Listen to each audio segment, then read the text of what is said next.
Equation for freely falling body. हमने equation of motion पहले ही पढ़ लिया था और अब हम फ्रीली फॉलिंग बॉडी के लिए इक्वेशन पढ़ेंगे। तो v is equals to u plus g t. पहले यहाँ पर मैंने a लिया था, जब कोई ऑब्जेक्ट लीनियरली मूव कर रहा है देन यहाँ पर हम एक्सीलरेशन लेंगे। अगर ऊपर से नीचे मूव कर रहा है ग्रेविटी में या नीचे से ऊपर मूव कर रहा है तब v is equals to u plus g t लेंगे। तो a को रिप्लेस किया है g से, that is acceleration due to gravity. Second equation है आपकी s is equals to U T plus half G T square. आपकी सेकेंड इक्वेशन है। थर्ड इक्वेशन है v square u square plus 2gs। It means that a acceleration due to gravity is replaced by g, and that is known as acceleration due to gravity. If an object is moving upward, then g is equals to negative। g आपका कैसा होगा? Negative. if an object moves downward,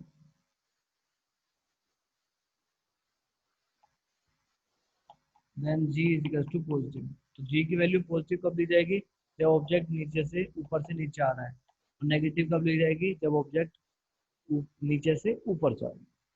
So if an object fall vertical downward, then acceleration due to gravity is taken as positive. If an object is moving downward, then the acceleration due to gravity is taken as positive. If an object is moving in upward direction above the gravity or vertically upward, then acceleration due to gravity is taken as negative, since its velocity decrease as it move upward। तो ये ध्यान रखेंगे कि जब object upward ऊपर की तरफ move करेगा तो उसकी वेलोसिटी भी क्या होगी? डिक्रीज होगी। बट अगर ऑब्जेक्ट ऊपर से नीचे की तरफ आ रहा है तो उसकी वेलोसिटी भी इंक्रीज होगी। ठीक है, न्यूमेरिकल करते हैं। A car fall off a ledge and drop to the ground in 0.6 second. The value of g is 10 meter per second square. What is its speed on striking the ground? तो यहाँ पर first equation of motion लगेगी। हमें time दे रखा है इस numerical में। तो कार जो फॉल कर रही है कितने समय में फॉल कर रही है वो टाइम हमें दे रखा है और जी की वैल्यू हमें गिवन है। हमें उसकी वेलोसिटी निकालनी है, मतलब वी निकालना है।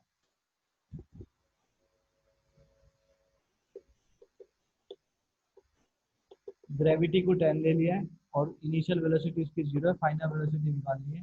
तो यू की value 0 plus 10 multiply by 0.2 second calculate हो जाएगा। That is the speed of the car. Average velocity निकालनी है तो initial velocity plus final velocity divide by 2। Initial velocity क्या है? 0। फाइनल वेलोसिटी क्या है हमारी?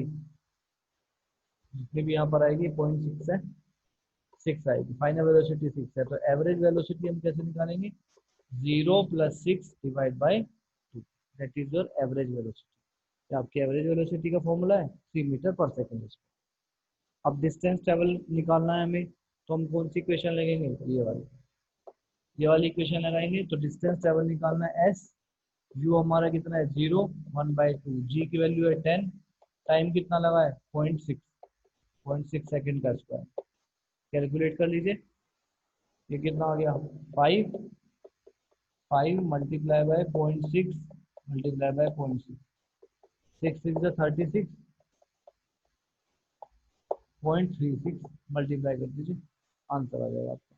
That is the height. ये आपकी हाइट हो जाएगी। नेक्स्ट क्वेश्चन है, an object is thrown vertically upward and rise a height of 13.07 metre. एक ऑब्जेक्ट है जिसको ऊपर की तरफ फेंका जा रहा है और वो कितनी हाइट अटेन कर पा रहा है? 13.07 मीटर, इतनी हाइट उसने अटेन कर ली है।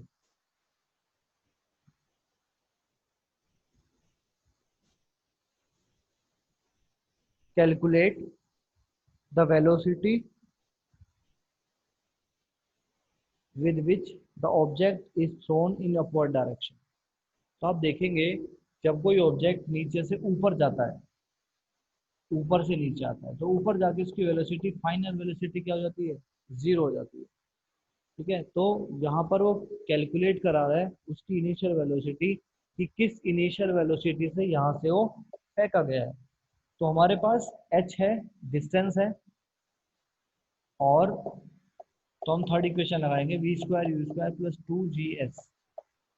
तो वी स्क्वायर हमारे पास जीरो है, यू हमें कैलकुलेट करना है, प्लस 2g, ऊपर की तरफ जा रहा है ऑब्जेक्ट, तो माइनस 9.8, ग्रेविटी किस में लेंगे? माइनस में लेंगे, और ये हाइट हमें दे रखी है 13.07, राइट।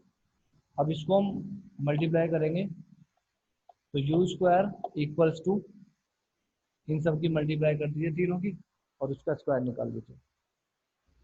256 16, तो आ जाएगा आपका 256 मीटर पर सेकेंड, ये आपकी इनिशियल वेलोसिटी आ गई। तो आप ये चीज़ ध्यान रखेंगे, जब भी किसी ऑब्जेक्ट को फेंकेंगे तो उसकी कुछ ना कुछ इनिशियल वेलोसिटी होगी, बट एक ऐसा पॉइंट आएगा जब वहां पर उसकी फाइनल वेलोसिटी क्या हो जाएगी? जीरो हो जाएगी। तो कोई भी बॉल है, अगर नीचे से ऊपर जाती है, तो ऊपर एक पॉइंट पर जाकर वो कुछ सेकंड के लिए रुकती है, उसके बाद फिर वो नीचे आती है।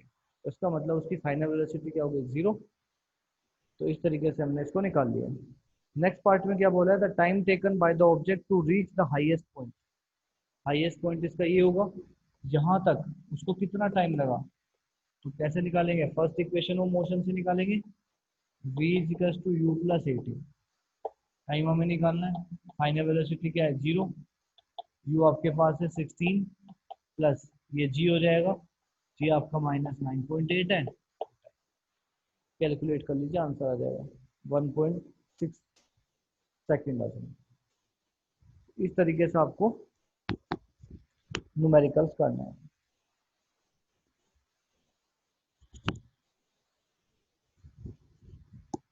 नेक्स्ट क्वेश्चन है, a body dropped from a tower and reaches the ground in 0.6 second. Next question है, एक टावर से एक बॉडी को नीचे फेंका जा रहा है, और वो ग्राउंड पर पहुंचने के लिए कितना समय लगा रही है? t equals to 0.6 second. Question आप सुन के भी लिख सकते हैं। A body dropped from a tower and reaches the ground in 0.6 second. If g is equals to 10 meter per second square, find the height. g कितना लिया है उसने? 10 मीटर पर सेकंड स्क्वायर, और हाइट आपको कैलकुलेट करना है। तो अगर उसने g दिया है आपको 10, कि आप 10 यूज करिए, तो आप 10 यूज करेंगे, अदरवाइज आप क्या यूज करेंगे? 9.8 मीटर पर सेकंड स्क्वायर, तो आप यूज करेंगे 9.8 मीटर पर सेकंड स्क्वायर। हाइट आपको निकालनी है, तो हमारे पास हाइट निकालने के लिए क्या क्या है? V square u square plus 2gh, 2gh। अब देखेंगे ऊपर से जो नीचे आ रही है, तो उसकी वेलोसिटी है, वो क्या हो जाएगी? u, that is acceleration due to gravity. नहीं, ये तो g की वैल्यू है। आप इसमें g की वैल्यू पुट करेंगे, हाइट आपको निकालना है, टाइम हमें दे रखा है, तो ये वाली इक्वेशन नहीं लगा सकते क्योंकि टाइम हमें गिवन है। दूसरी इक्वेशन करेंगे, हाइट हमें निकालनी है, तो फर्स्ट इक्वेशन में हाइट होती नहीं है, S is equal to U T plus half G T square. G की वैल्यू आपको गिवन है, टाइम की वैल्यू आपको गिवन है, हाइट आपको निकालनी है। ठीक है, ऊपर से जब हम ड्रॉप करेंगे तो किसी बॉडी को पकड़े रखेंगे ना पहले, तभी तो ड्रॉप करेंगे। तो पकड़े रखेंगे तो उसकी इनिशियल वेलोसिटी क्या हो जाएगी? जीरो। तो ये हमें निकालनी है हाइट, हाइट हमें निकालनी है, ये हमारा जीरो हो जाएगा, क्योंकि हम किसी भी ऑब्जेक्ट को अगर टावर से, बिल्डिंग से थ्रो करते हैं, तो हम उसको पहले पकड़ के लेकर आएंगे ना, तभी तो ड्रॉप करेंगे नीचे। इसलिए इनिशियल वेलोसिटी जीरो। 1/2, जी की वैल्यू है 10, टाइम है कितना 0.6 मल्टीप्लाई बाय 0.6, 5 आ गया। H is equal to 5 multiply by 33.6, 5 6 जा 33, 5 से 15, ये आपका 18 मीटर आ गया। 18 मीटर से उसको क्या किया जाएगा, छोड़ा जाएगा।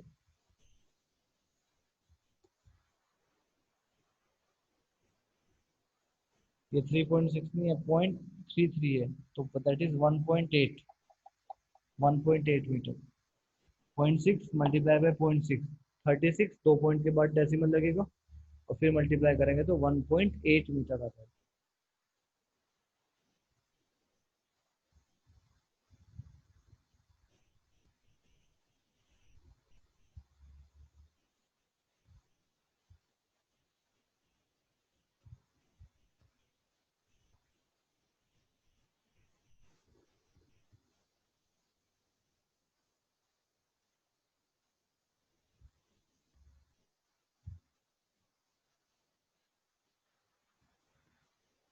Next, mass and weight. तो what is mass and what is weight, difference हम देखेंगे।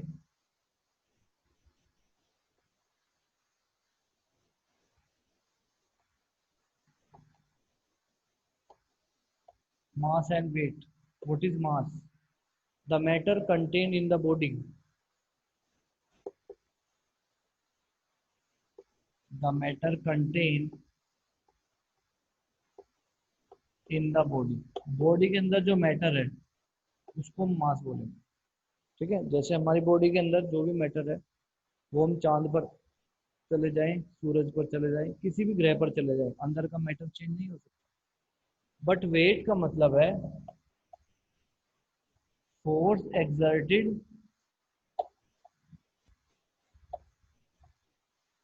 By the matter. ठीक है, जो भी मैटर बॉडी के अंदर है वो फोर्स लगा रहा है, मैटर लिखा हुआ है, वो फोर्स अप्लाई कर रहा है किसके ऊपर, किसी भी ऑब्जेक्ट के ऊपर, दैट इज वेट। नेक्स्ट है mass can never be zero,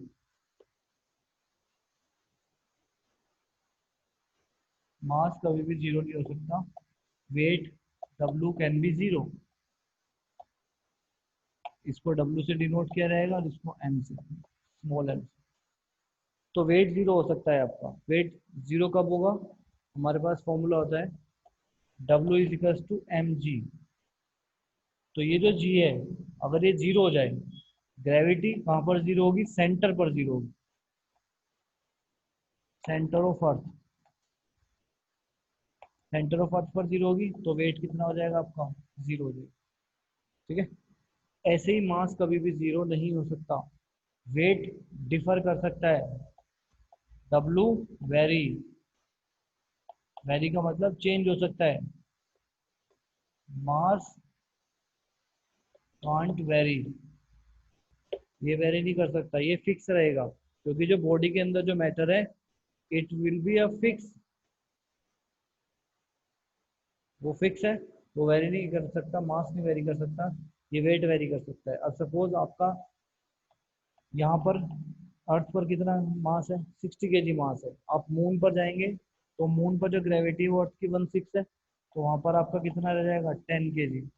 तो अगर आप मून पर जाएंगे तो आपका जो वेट है वो कितना रह जाएगा, केवल 10 kg रह जाएगा। क्यों, क्योंकि वहाँ पर जो ग्रेविटी है वो अर्थ की ग्रेविटी से 1/6 है, और जब 1/6 है तो आपका वेट भी कितना हो जाएगा, 1/6 हो जाएगा।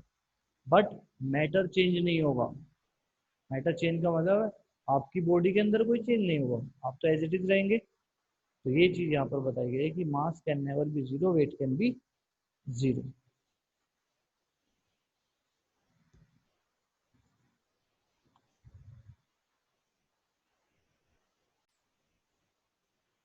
वेट ऑन मून, मून पर वेट होगा, that is weight on moon, gravity G, M multiply by M upon R, radius of moon. तो आप देखेंगे वेट ऑफ मून, ये आपका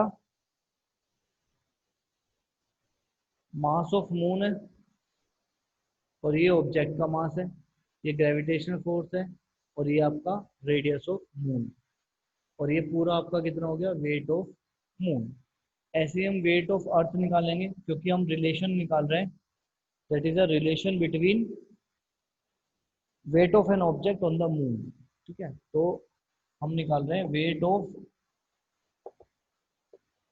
an object on moon. Moon पर वेट क्या है ऑब्जेक्ट का, वो हम फाइंड आउट कर रहे हैं। तो weight on earth, gravity, mass of earth multiply by mass of an object, that is R radius of earth का स्क्वायर।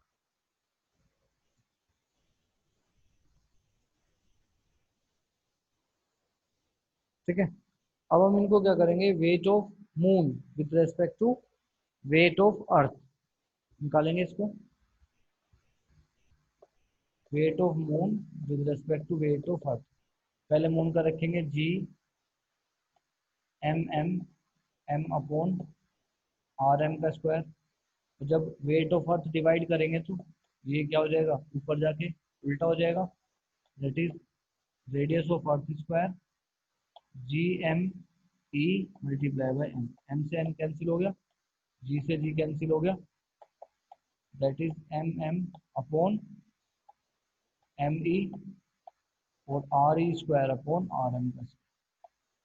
इसका मतलब mass of moon with respect to mass of earth multiply by radius of earth with respect to radius of moon. अब जो मास of earth है, moon का जो मास है वो 5.9 इंटू 10⁻24 है। मास of moon 5.9 into 10⁻24।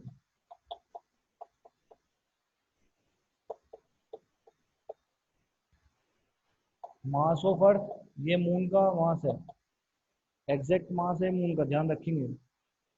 Mass of earth 7.36 into 10⁻22 kg, ये है मास ऑफ अर्थ।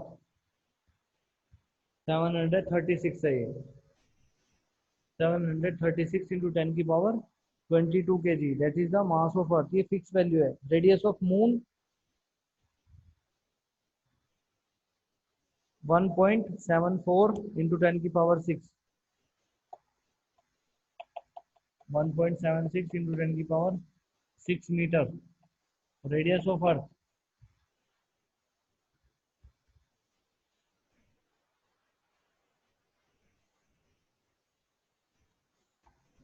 637 इंटू 10⁻6 मीटर, ये रेडियस ऑफ अर्थ है। सभी वैल्यू को उठा के यहाँ पर पुट कर दीजिए। सोल्व करने के बाद कितना आएगा, 1/6 आएगा।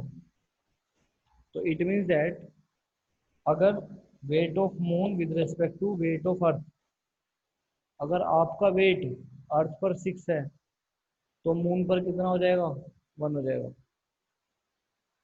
6 गुना घट जाएगा। 1/6 का मतलब क्या है, 6 गुना घट जाएगा। तो अगर आपका वेट 60 kg है तो मून पर कितना हो जाएगा, 1/6 हो जाएगा। तो आपका जो वेट है वो केवल कितना रह जाएगा, 10 kg रह जाएगा। ठीक है, तो that is the relation between weight of moon with respect to weight on earth.